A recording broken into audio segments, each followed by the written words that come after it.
neighborhood for roughly 7 to 8 years. I started going to Lighthouse because I had troubles with school. So if I didn't understand something at school completely, I go to Lighthouse and they offer homework help. So I go there, get my homework done, get help, and actually understand it more. We have the air hockey table which we have a student by the name of Mateo who is undefeated at air hockey, and we have to get rid of that. We have a brand new pool table that we just got. I was younger and I was outside, and this guy right here, back then we used to get in a lot of trouble, so the best bet was for us to find some place to get. So he took us here, and ever since then I've been going to Lighthouse for about 4 to 5 years.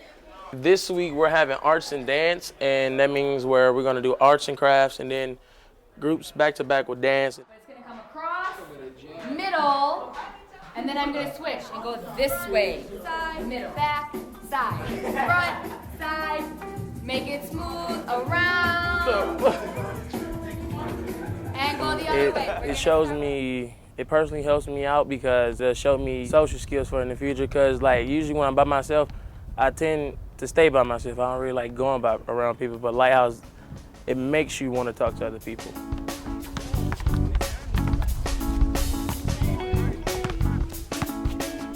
Some of the things that's great that the neighborhood offers, if you're a sports person, you can go to McGov and play sports. You have a state forest right in the middle of the city, and Grand Park where I work, it's a farm.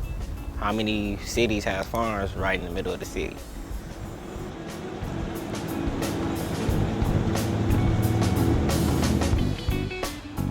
Welcome to Guam Power. Guam Power is a nonprofit organization. We started back in '93. When Will first started, he only owned the first greenhouse and a storefront. This here is greenhouse 4. These aquaponics, we have about 5 different aquaponic systems here. An aquaponic system is basically an enclosed river system. You can raise 1 fish per gallon of water that you have. When I first moved to the neighborhood, I called up the Guam Power multiple times, and I hang up every time I messed up on my message. And when I finally got the message right, I didn't even leave my number. So I walked up here one day, and Karen was outside with a couple other employees, and I stopped. She was like, "Are you Marvin?" And I said, "Yeah," and she gave me a big cut. And that's how I started off in the youth corps, and I've been with Guam Power ever since then.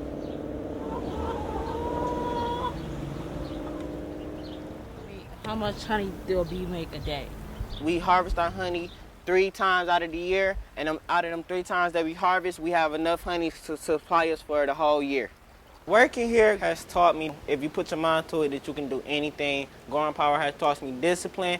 They never gave up on me no matter how bad the grades was. They always kept me here and trying to get me back on track with school, which I am now.